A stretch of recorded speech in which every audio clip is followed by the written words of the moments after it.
I saw 3 houses burnt to the ground, just a wall of fire coming down. Right now at noon, Wasco County residents getting ready to leave as the Grasshopper fire inches closer to Dufur. Plus,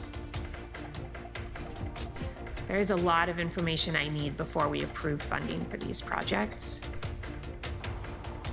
the new Broadway-style theater could be coming to Portland State, but what happens to the Keller Auditorium? Plus, 500,000 new Toyotas recalled over a software bug, which cars are affected, and what you need to check before your next drive.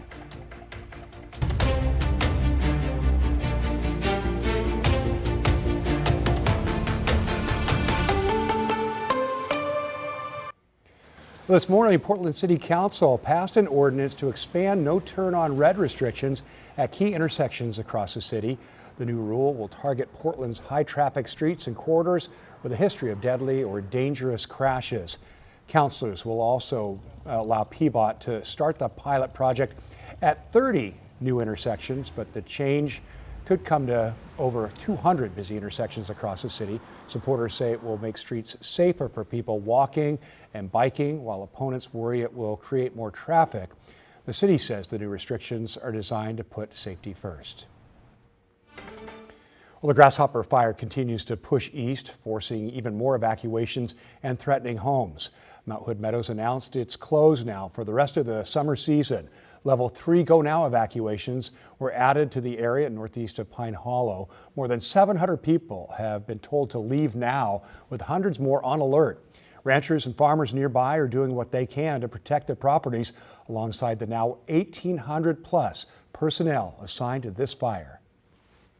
Been doing this for a lot of years, but you never get used to it, especially when it gets close to your place. That's when it gets really scary. So far, the fire is about 20% contained and more than 83,000 acres have been burned. The Red Cross has opened a shelter at the Dalles Middle School for people in need of a place to go. And because of the Grasshopper fire, the Wasco County Fair has decided to cancel this year's event. The Fair Board says it plans to meet to see if there's any way to hold specific events at a later date. It follows a level 2 B-set evacuation notice for the Tye Valley, where that fair is. Well, down in the southern part of our state, we're learning the Wrights Spring Fire has claimed the life of a firefighter. The Klamath County Sheriff's Office says Jason Ensign from Klamath Falls died on August 7th. Jason was a dozer operator who was building lines ahead of the fire, but conditions changed unexpectedly and he was not able to get to his escape route. They found him later that night after crews realized he was missing. The Wrights Spring Fire is 0% contained. We want to mention a way you can help those impacted by wildfires. It's our Northwest Response Fund, which goes directly to the Red Cross. You can donate in person at any local branch of U.S. Bank or scan the QR code at the top right corner of your screen right now. That's also available for you later on at KGW.com.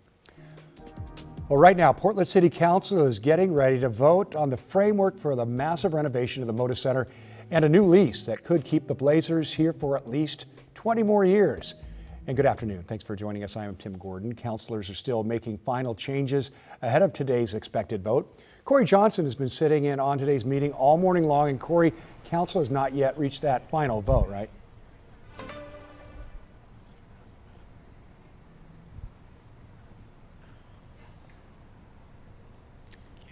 Well, not yet, Tim. There's still a lot at stake. The Moda Center is more than 30 years old, and a city commissioned assessment that assessment estimates roughly $500 million in phased investment would need to be or needed to keep it operating in good condition for another 20 years. And during the meeting that's currently going on, several councilors have raised several points, including this decision sets a precedent for the next big public investment project. And today's vote is on the term sheet that would lay out the framework for that partnership, not the final police. And keep in mind, the state has authorized up to $365 million in debt financing toward construction and renovations. But that money comes with a condition, a binding commitment to keep the Blazers at the Moda Center for at least 20 years.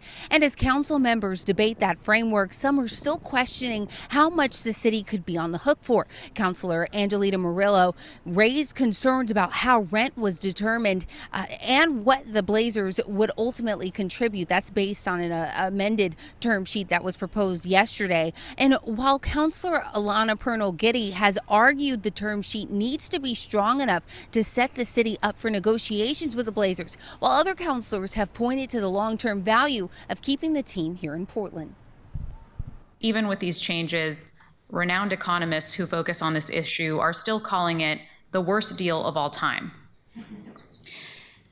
And we as a council body can sit up here and talk about the 8-year-olds who live in our hearts who love the Blazers all we want, but those kids in reality can't eat because they don't have school lunches because we have chosen as a state to fund a billionaire over their school lunches. I want to remind us all that nobody up here is the other side. We'll be negotiating against another side soon. In fact, I think all 12 of us have a shared goal, which is getting the best possible deal for Portland. I think that's a goal shared by Portlanders as well. It's important to note as this conversation continues to play out, emotions, they are certainly running high, not only inside the meeting room, but outside as well. The city council, one man with a bullhorn is still being heard outside the meeting room at this time. And so much so they needed to turn up the mic during the meeting at one point so because you couldn't hear the speakers that were actually inside.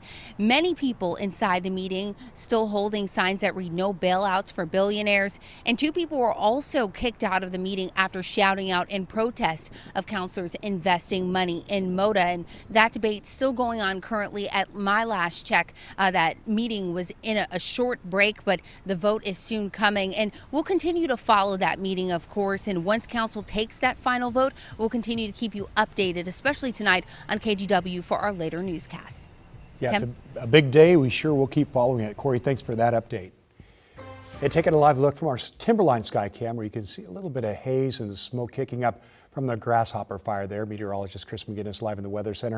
And you're tracking those air quality conditions, Chris. Yeah, while we on the west side of the state are the beneficiaries of a change of air mass that happened last week, we are still looking at places east of the Cascades that are downwind of that Grasshopper fire. And so the air quality alert, as expected, has been extended through the day tomorrow for Hood River and Wasco County, Jefferson County, and Crook County. And this should come as no surprise as those areas have been dealing with poor air quality now for days and days, in fact, weeks in some cases. The live look from Oregon's Veterans Home in the Dalles. This is a combination of a little bit of marine cloud cover, but also the smoke plume from the Grasshopper fire, which of course continues burning south and west of the Dalles in portions of Wasco and Hood River County. Again, another day with a gusty west breeze that firefighters are having to deal with in addition to the flames. 32 miles an hour, the last gust at the Dalles right now, where it's currently 78 degrees. And again, there you can see that smoke plume plainly right there being directed south and eastward across north central and central Oregon. Meanwhile, the west side of the state, again, we've got cloud cover this morning. We got a good push of marine clouds coming in this morning and now into the noon hour, and it's still cloudy right now from the springs to the waterfront. Just shy of 70 degrees. It's 69 right now in downtown, 71 in Beaverton and Sherwood checking in with 70. Skies starting to break up a little bit, cloud cover that is, down towards Salem, currently sitting at 72. So the plan for today, cooler than yesterday. It's going to take a while for this cloud cover to burn off, but it will, and we'll go mostly sunny sometime between about 2 and 5 o'clock. And then we'll finish off the day with highs in the upper 70s. Tomorrow looks a smidge warmer. We'll look at that forecast and have a look ahead to the weekend in just a few minutes. Chris, thank you very much.